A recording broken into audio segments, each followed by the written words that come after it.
Welcome back to my channel.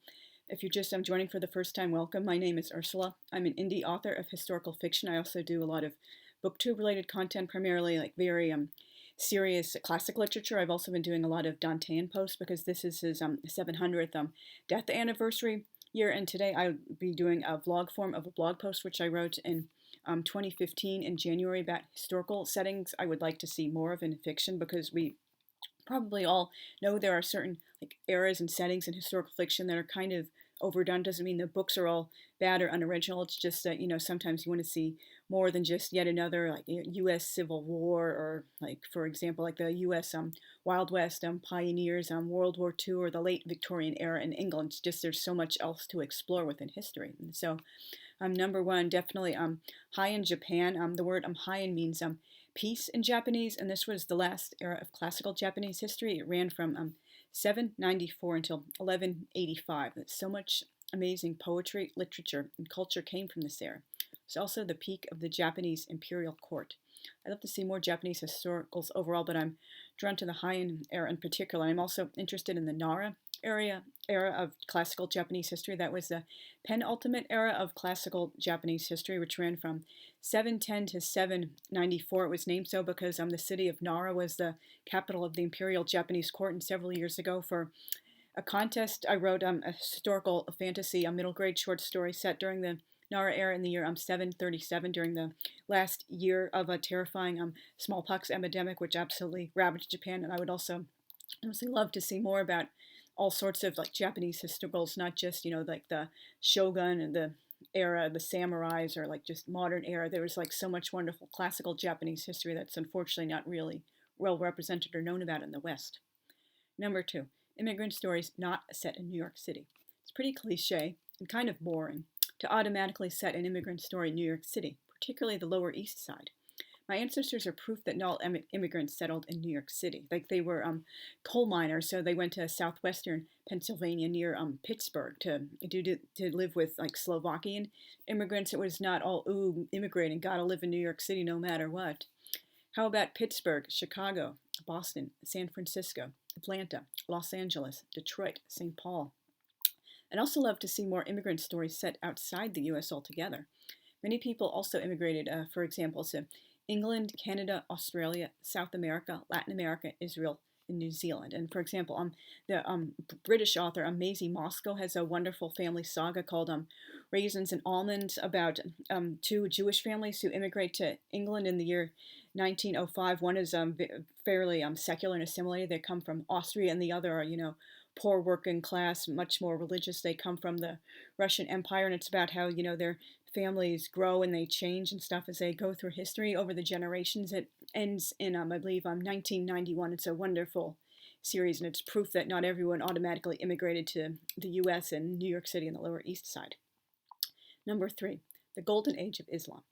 This was such an amazingly rich time in so many different places. Like, for example, Spain, Egypt, Tunisia, Morocco, Algeria, Libya, Lebanon, Syria, Turkey, Iraq, Yemen, Saudi Arabia, Oman, Qatar, Bahrain, Portugal, Afghanistan, Iran, India by the pre-1947 borders, you name it. It would be particularly nice to see more books with this setting to help counter the Islamophobia that's unfortunately so rampant nowadays. I've been around Muslims my entire life, so I know the vast majority are wonderful people. They're not terrorists and hate-filled fanatics, and obviously there is legitimate criticism of Islamism and Wahhabism. The fanatics who are doing like awful things like throwing gay men off of buildings and subjecting little girls and women to FGM, but those are not the majority of Muslims. I've only know wonderful Muslims who do not represent the crazy fanatics who are unfortunately in the news all the time and getting all the bad press. Number four, the immediate post-World War II era. Too many books, both memoirs and novels, stopped too soon after the end of the war, when an equally compelling story was just beginning. Let's see, for example, veterans returning to civilian life, service people still stationed overseas since they don't have enough points to come home because, believe it or not, they didn't all come back en masse. They had to have enough ships to ship all these guys back home, and there was a lot of, peacekeeping and cleanup efforts they had to do first. Some of them didn't even come home for 5 years or so. It's just, unfortunately, many people don't realize this. Or also, Showa survivors relearning how to be part of a world that'll never be normal again, or people adapting to normal life after all the home front restrictions are lifted. It's like really unfortunate. So many World War II books, they just, at the end of the war, it just stops, or maybe a short epilogue a few years later, like decades in the future, because there was so many like wonderful, interesting, fascinating things that happened like after the war too. It just like an equally compelling story was just beginning. Number 5, prehistory. Tasteful, mind you, not tawdry garbage like Clan of the Cave there. My favorite prehistoric people have always been the Neanderthals, but I'd equally welcome a book about Cro-Magnons, Homo habilis, Homo erectus, Australopithecines, even pre-Australopithecine ancestors like Sivapithecus, Oreopithecus, Dryopithecus, or Ardipithecus.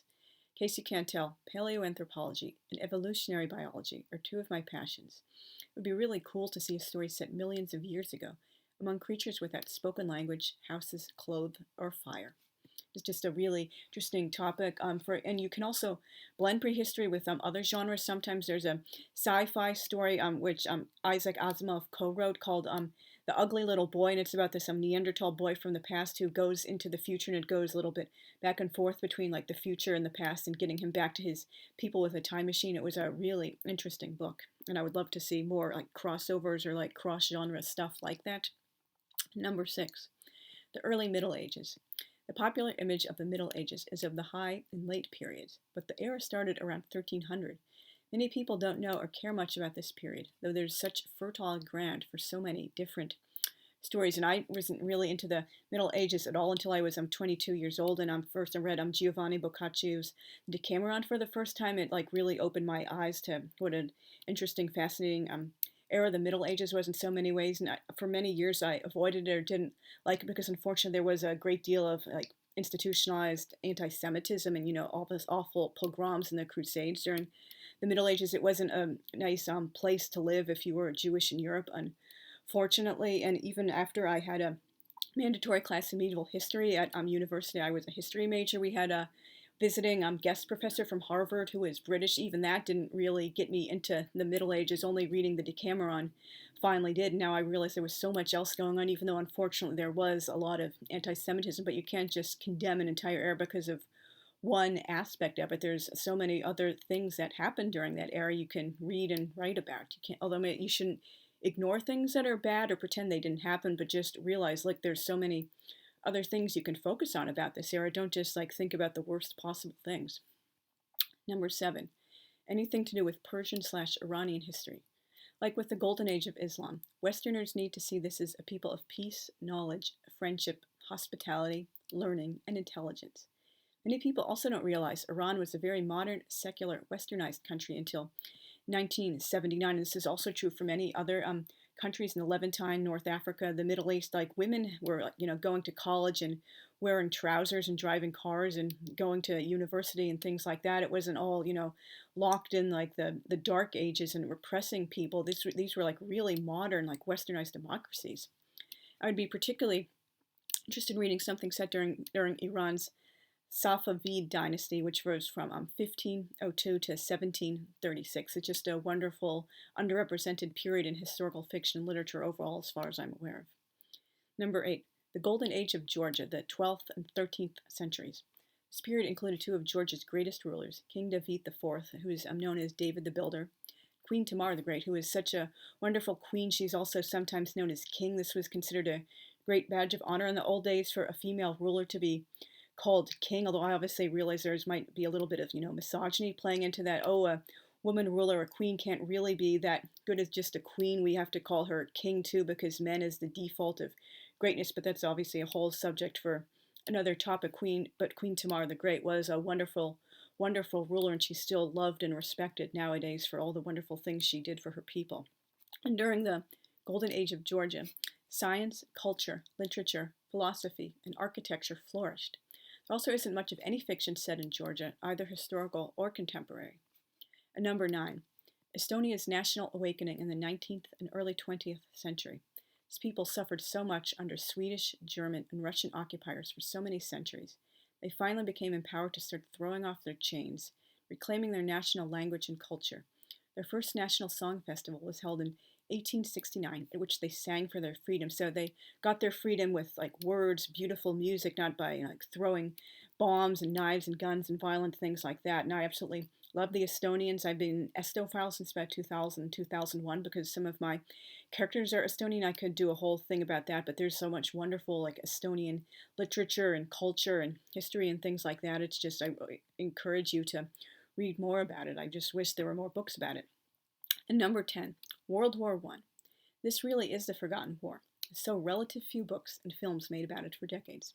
Doesn't matter if the book is about soldiers or civilians or in which country. I'd just like to see more World War I literature. And interesting because this week on my blog, I'm talking about the 1921 film, The Four Horsemen of the Apocalypse, which is based on the 1916 bestseller of the same name, Los Cuatro Jinetes del Apocalipsis, by Spain's national novelist Vicente Blasco Ibanez. It's one of the greatest films ever time made in 1921. It's celebrating its 100th anniversary this year. It was the film which shot my favorite actor, Rudolph Valentino, to superstardom. He's absolutely brilliant in the film. I absolutely love him. He's just such a wonderful person. To him, I can't say enough about how much I adore Rudy. But anyway, I should do a blog post and a blog. I'm reviewing that book after I've read it. It has been a while since I've read it, but it's absolutely one of the most brilliant book-to-screen adaptations. They don't really get much wrong at all. And like when I saw the film again, after I finally got to read the book, the film was even better for me. It was just that good.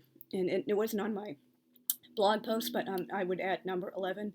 Like to see more Latin American historical fiction because I've just realized fairly recently that's a pretty big gap in my knowledge of world literature. I don't think I've read much of any like literature set in, for example, the Caribbean, Mexico, Central America, or South America. It's just not something I'm familiar with at all. Although I did read some of Don Quixote in Spanish in my 12th grade Spanish class, but and a few things I did read, for example, when I was taking Spanish at university, but I just really don't know much of anything about Latin American literature, either historical or contemporary, and I would love some recommendations about that if you have any, and as also for any of the other books and settings I've mentioned.